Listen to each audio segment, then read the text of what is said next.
할렐루야, 반석 성도 여러분, 오늘 주님께서 우리를 초대하셨네요. 이 예배 가운데 주님을 만나시고 또 수고하고 무거운 모든 짐도 내려놓으시고 주님이 우리에게 주시는 놀라운 축복을 많이 받는 복된 예배 시간이 되기를 축복합니다. 사람들은 예수를 믿을 때에 수많은 기대를 하고 예수를 믿습니다. 야, 내가 예수 믿으니 이제부터 능력 있는 삶을 살 거야. 내가 능력 받아서 병도 고치고 능력 받아서 콩쿨 때 1등도 하고 사업도 성공하고 정치계에 수장도 되고 이렇게들 기대하며 능력 있는 크리스찬들이 되기를 기대하며 예수를 믿습니다. 그러다가 이러한 삶이 주어지지 않을 때는 곧 실망하고 신앙생활을 시큰둥하게 하는 성도들을 많이 보게 됩니다. 그 결과 기도의 삶도 무관해지고 또 말씀 묵상 배우는 삶도 관심이 없어집니다. 그리고 겨우 주일날 나와서 주일날 예배드리는 썬데이 크리스찬 그렇게 되어버리면서 이렇게 신앙을 명맥을 유지하다 죽으면 천국 갈 것이라 이렇게 신앙생활을 하게 되는 것이죠. 그래서 하는 말이 예수 믿어도 별 수 없다는 생각을 합니다.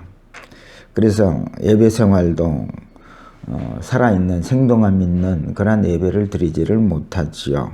당연히 주님이 마지막 성천하시면서 부탁하는 내 증인이 되어다오 하는 그런 주님의 명령과도 별 관계없는 삶을 살게 되는 것입니다. 이런 모든 이야기가 누구 이야기인 것 같습니까? 혹 내 이야기 같이 들린다면 여러분 꼭 이 말씀을 오늘 들어야 할 것입니다. 여러분 지난주 설교 제목이 무엇지요? 주님의 증인입니다. 증인은 직접 보고 직접 듣는 것이 증인입니다. 그럼 여러분 지난주 설교를 들었으니까 질문 한 가지를 하겠습니다. 왜 주님이 예루살렘을 떠나지 말고 성령의 권능을 받으라고 하셨을까요? 증인 되려고요. 그래서 땅끝까지 이르러 내 증인이 되라. 그럼 도대체 어떤 증인입니까? 육체를 입고 오신 주님은 이제 성천하셨습니다. 그리고 보이지 않는 성령님으로 우리와 함께 하고 계십니다. 그래서 증인은 보아야 하니까요. 육적인 시각으로 주님을 보려면 언제든지 갈릴리 해변을 거닐 수 있던 주님을 보면 증인이 될 수 있습니다. 이제 보이지 않는 성령으로 주님이 함께 하시는데 이것을 보고 증인이 되려면 이제는 성령의 권능으로 영적 세계가 열려야 합니다. 그래서 영적 세계가 열렸을 때에 그 주님을 보고 주님을 만나고 주님을 만난 자들이 주님의 증인이 되기 때문에 그런 것입니다. 그래서 이 주님을 날마다 만나는 삶을 성경은 영생이라 이렇게 말합니다. 하나님은 예수 믿는 사람들에게 누구든지 이 영생의 축복을 주었습니다.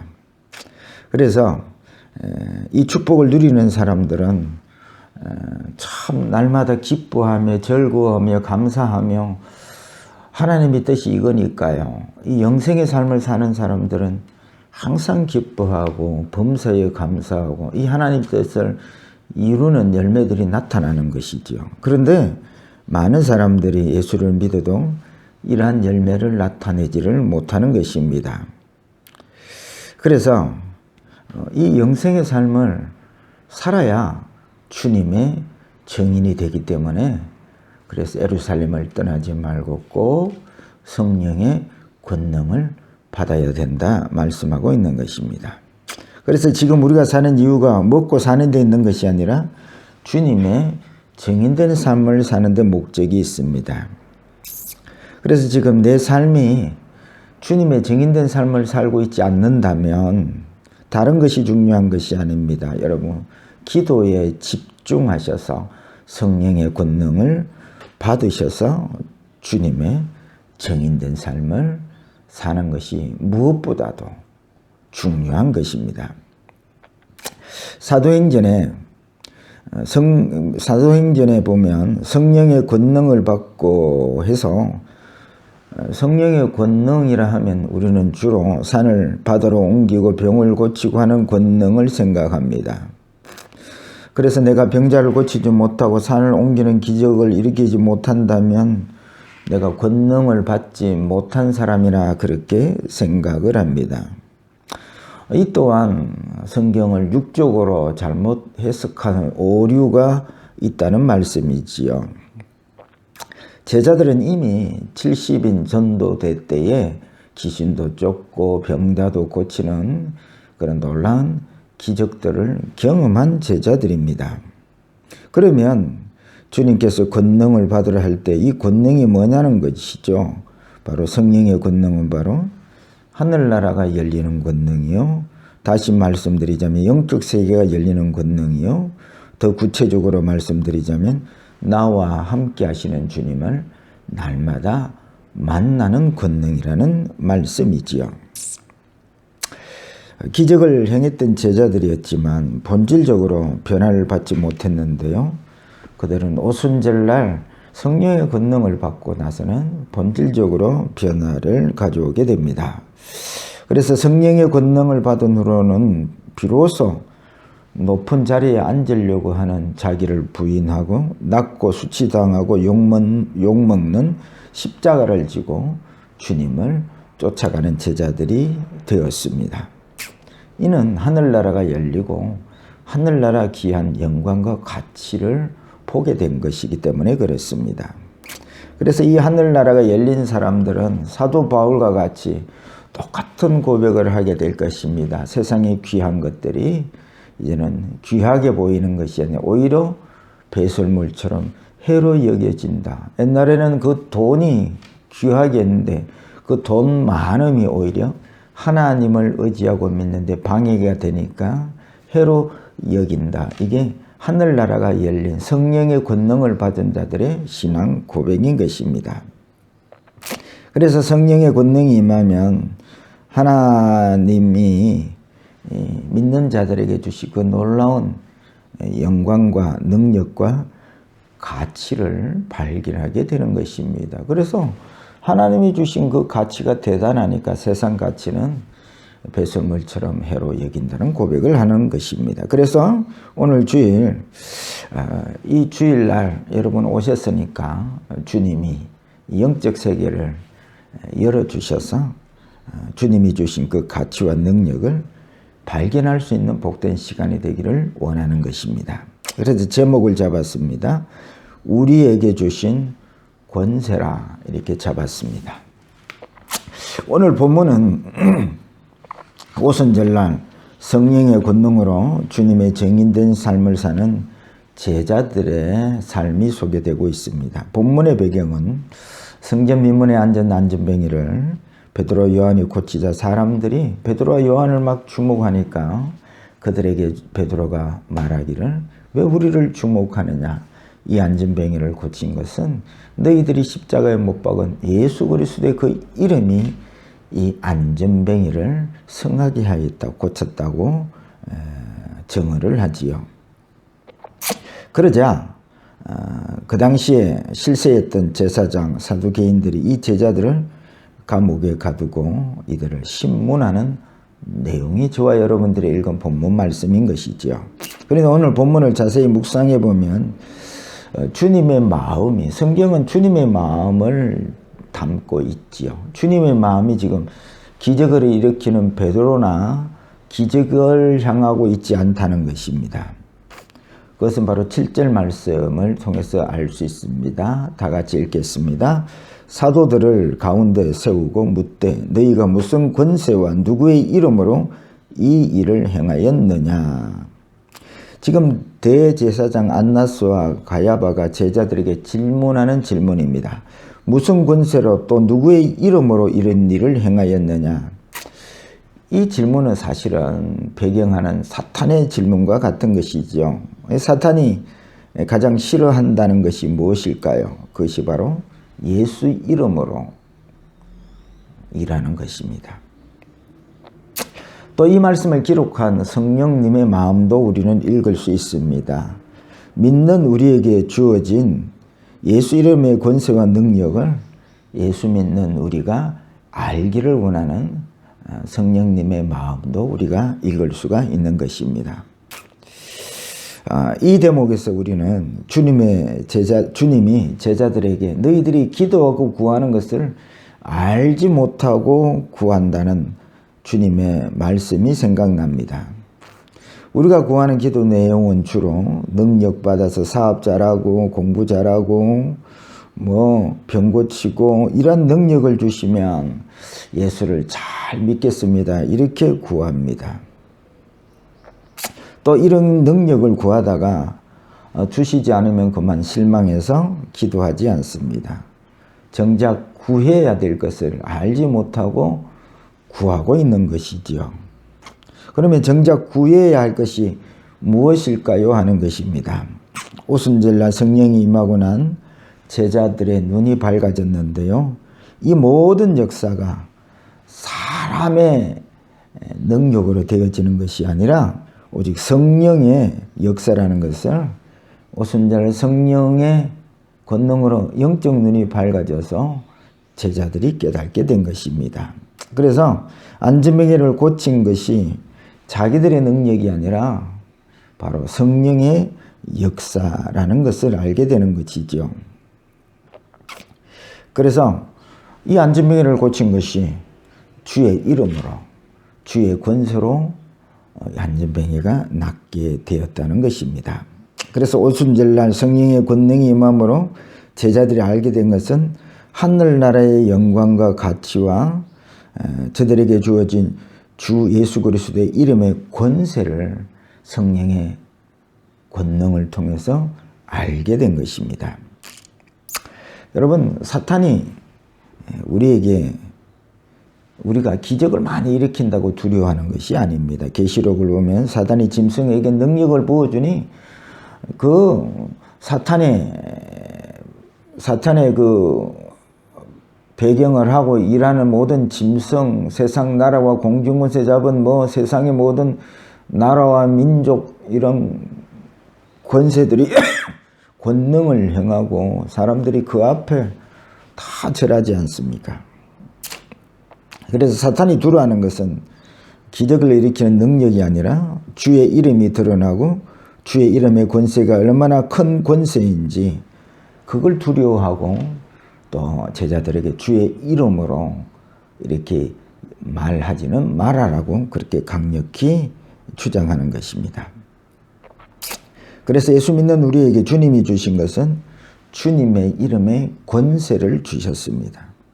이 모든 것이 주님의 이름의 권세로 이루어짐을 성경은 수없이 그렇게 말씀하고 있습니다.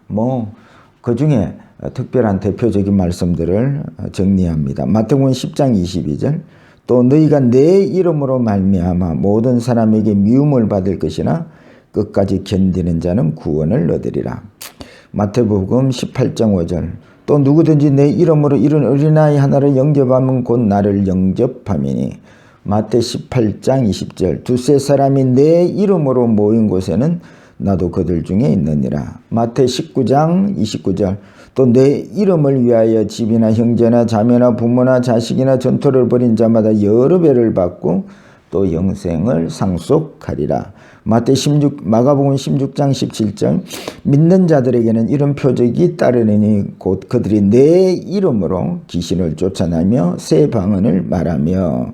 누가복음 9장 48절 그들에게 이르시되 누구든지 내 이름으로 이런 어린아이를 영접하면 곧 나를 영접함이요. 요한복음 16장 24절 지금까지 너희가 내 이름으로 아무것도 구하지 아니했으나 구하라 그리하면 받으리니 너희 기쁨이 충만하리라. 전에는 제자들이 주의 이름에 걸맞는 기도를 하지 않았다는 말씀이죠. 그래서 이 예수의 이름의 권세를 낳은 베드로가 이렇게 관리들과 장로들에게 답변합니다. 9절 10절입니다. 펼쳐놓았으니 같이 읽겠습니다. 9절 만일 병자에게 행한 착한 일에 대하여 이 사람이 어떻게 구원을 받았냐고 오늘 우리에게 질문한다면 10절 너희와 모든 이스라엘 백성들은 알라. 너희가 십자가에 못 박고 하나님이 죽은 자 가운데서 살리신 나사렛 예수 그리스도의 이름으로 이 사람이 건강하게 되어 너희 앞에 섰느니라. 베드로는 분명하게 안진병이를 고친 것이 예수 그리스도의 이름의 권세라고 알고 저들에게 증언을 하고 있는 것입니다. 그러면 오늘날 예수 믿는 우리가 알아야 할 것이 있습니다. 마귀도 싫어하는 것이 뭡니까? 주님의 이름의 권세입니다. 이미 우리에게 주님은 주의 이름을 사용할 권세를 우리들에게 주셨습니다. 그러면 주의 이름의 권세를 가지고 정작 주님이 하기를 원하는 것이 뭘까요? 하는 것입니다. 병 고치는 일일까요? 물론 여러분 주의 이름으로 병도 고칩니다. 그러나 그것은 본질이 아닙니다. 주의 이름을 걸고 기도하여서 사업 성공하고 경연대 1등하는 것일까요? 그것도 본질이 아닙니다. 오늘 본문 12절 본질을 설명합니다. 다 같이 읽겠습니다. 다른 이로서는 구원을 받을 수 없나니 천하 사람 중에 구원을 받을 만한 다른 이름을 우리에게 주시는 일이 없음이라 하였더라. 구원받게 하는 것, 그것이 바로 예수 이름의 권세이고 이것을 우리에게 이 권세를 주의 이름을 우리에게 주셨다는 말씀이죠. 주님은 예수 믿고 주의 자녀가 된 사람들 누구에게나 주의 이름의 권세를 사용할 이러한 특권을 주셨습니다. 그런데 이 이름을 정욕에다가 잘못 쓰는 사람들이 많이 있습니다.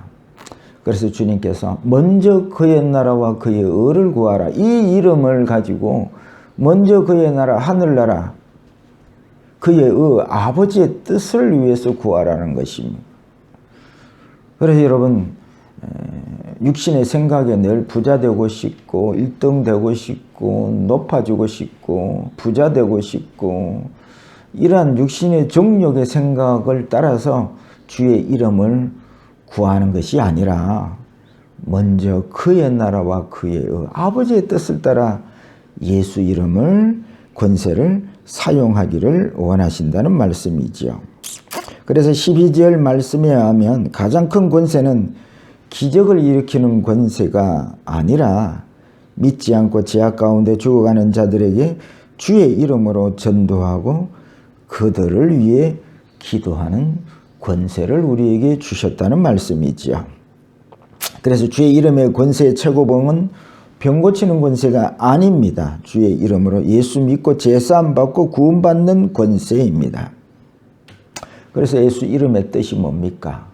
자기 백성을 저희 죄에서 구원할 자. 이것이 예수 이름의 뜻인 것이지요. 이 이름의 권세는 하나님의 자녀된 누구에게나 주시는 권세입니다. 세상에서 최고의 권세는 바로 주의 이름의 권세인 것입니다. 그래서 하나님이 우리에게 주신 것은 시시한 것을 주는 것이 아니라 최고의 것들을 주십니다. 예배가 최고입니다, 여러분. 기도의 시간이 최고입니다.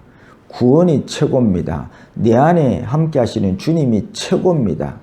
그분이 우리에게 주의 이름의 권세를 주셨으니 이게 최고의 권세입니다, 여러분. 하나님이 우리에게 주신 것은 최고의 것을 주십니다. 이 세계가 열리니 세상에 돈이 최고다는 사람들이 변하여서 그건 오히려 배설물처럼 여기노라. 오히려 해롭다. 이렇게 표현하게 되는 것입니다. 우리에게 주신 이 주님의 이름의 권세로 마귀도 물리치시고 복음을 전할 때 사용하심으로 표적과 이사가 나타나 주님의 증인되는 삶을 살아가시는 우리 반석교원 성도들이 되시기를 주의 이름으로 축복합니다.